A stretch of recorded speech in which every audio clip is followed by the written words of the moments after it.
Well, hey there folks, welcome back once again to the Hop House. It's Eddie here. Final review of today, because I've gone through a few beers today to be fair. We are looking at some beers I picked up from Morrisons. First three we did were the ones that got in the Scott and Wonders £10 challenge, and then I just added a couple on just for some fun.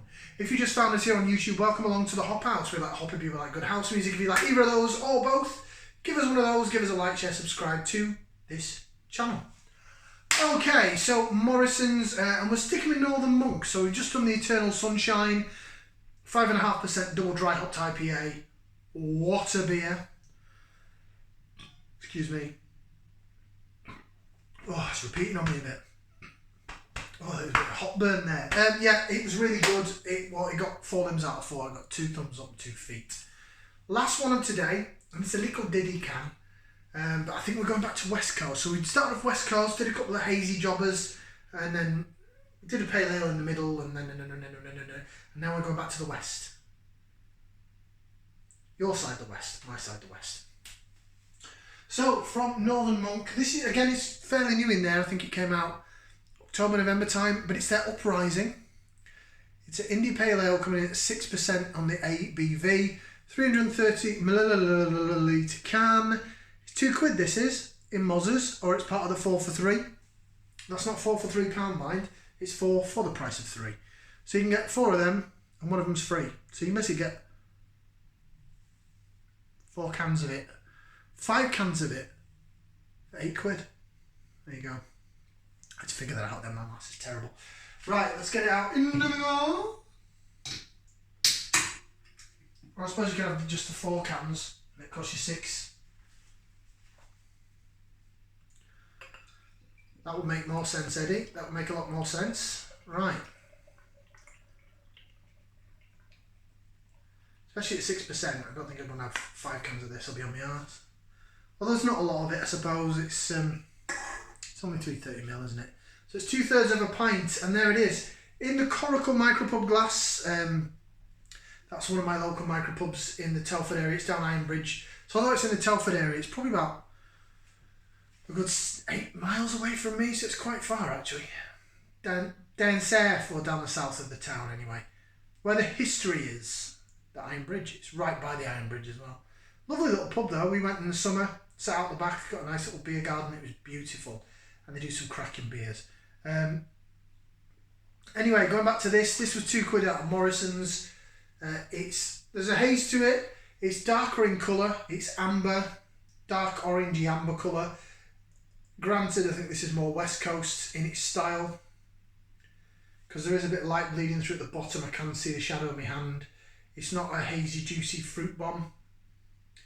Lovely, lovely jigging on the head. Look at that. Sometimes I like it when it's a bit darker and a bit that. It's because you see how it reacts with the head more, you know. But it's a really fluffy white head. Look at that. Yeah, do you want to try some? There you go. Right. Let's go for some aroma. It's aroma time. We're going to get that into there. We're going to give it a whiff, see what we can sniff. Oh, hey. Oh, I think I'm ready for this. After the Mikkeller, the Highland Suntan, the Glen Africa was a bit in the middle.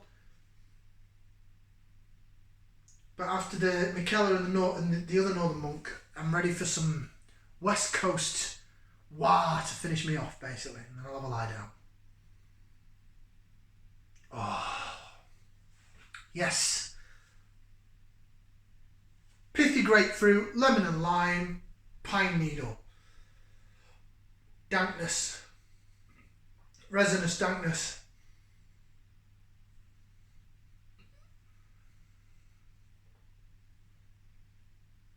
Definite pine needle, definite resinous.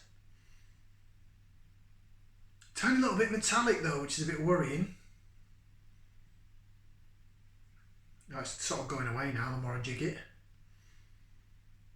Yeah, there's some malt in there as well, some darker malt. You can taste it.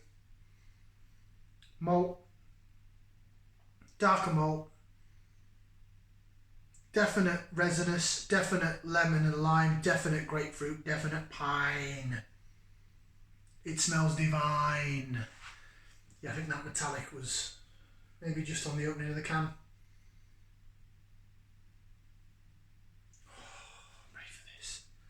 I'm ready for this, baby. Right, should we go ahead and bottoms up and down the hatch? Knock away some chilled haze. Right, let's go.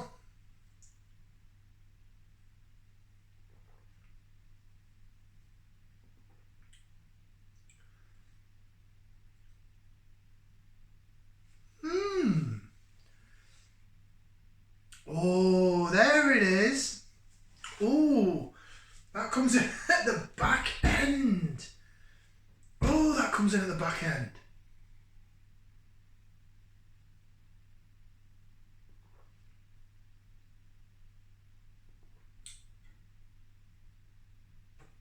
And there it is again.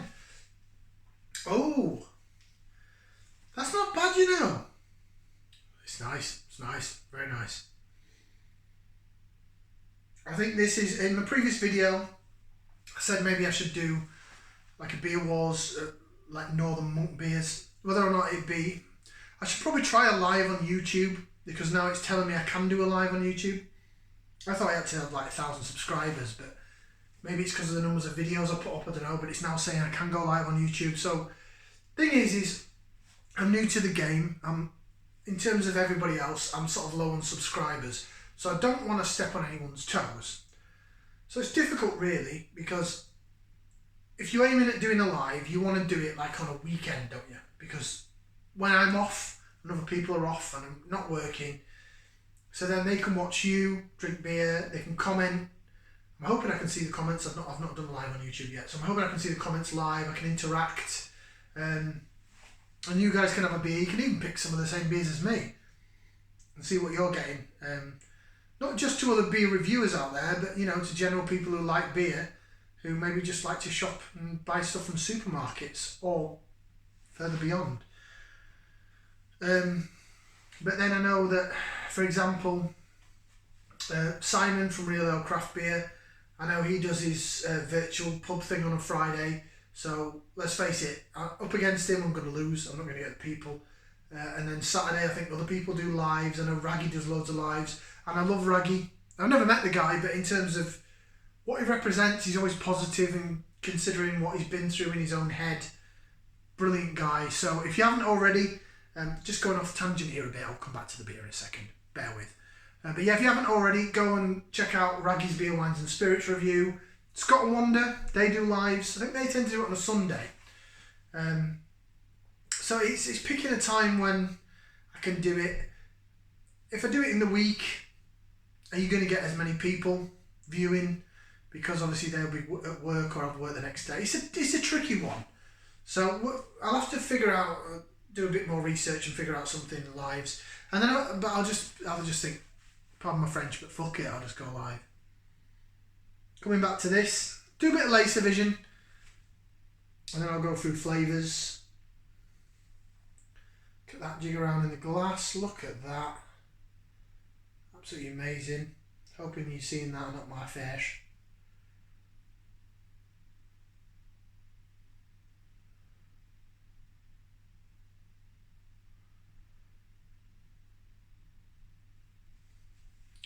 Sometimes, you know, with a darker malt like this, when it fizzes around, you really get to see the bubbles chase the bottom of the head. The magic trick that I love so much. I don't know if this camera picks it up though. So I should imagine if there's regular viewers, you're thinking, Jesus Christ, what's he doing that for again? Look at him. It looks good from my eyes anyway. Right. Really citrusy, piney and dank smell, taste.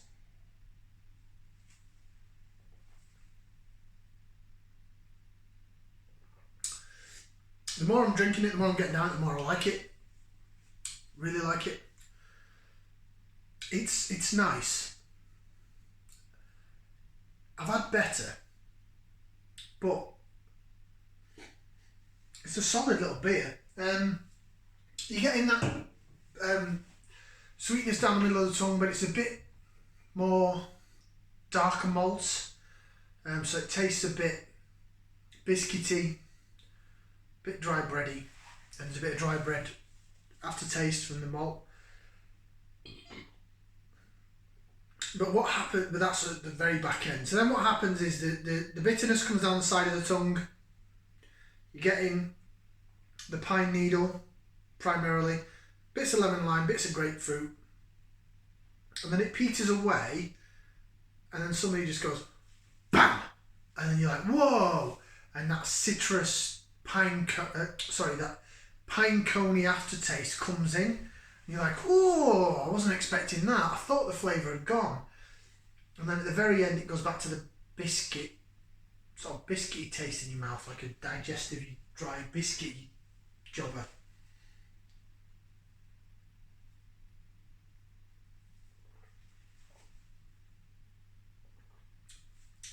Pininess. It disappears. And then wham! There it is again. Oh! It's almost like it's a beer that's designed to go through stages.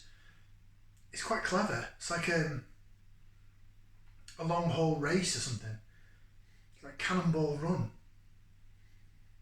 I know. I'm trying not to get any more 80s references in like I did, or old school references in like I did in the last video. Oh. Really liking the aroma now.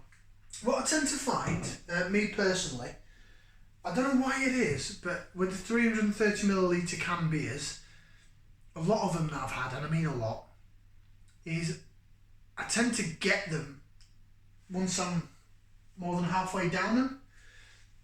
So the especially if it's something I've had really flavoursome before, because again I've said before on the channel, I think what you drink before affects the beer that you drink after.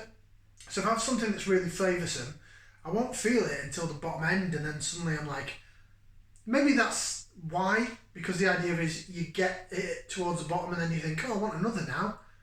Damn, I'll have to get another. Makes sense.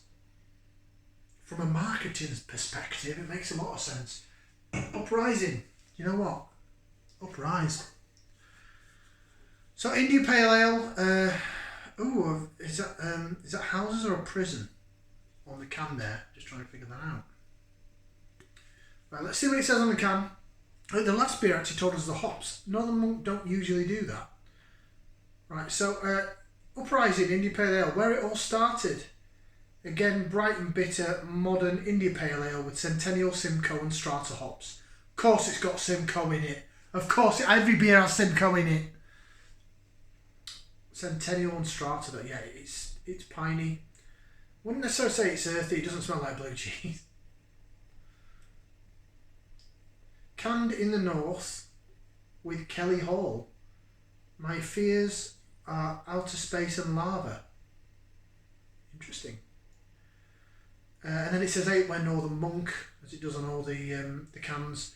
Keep chilled and sup up. Don't get fresher than this. The best before on that is April 22, so next month.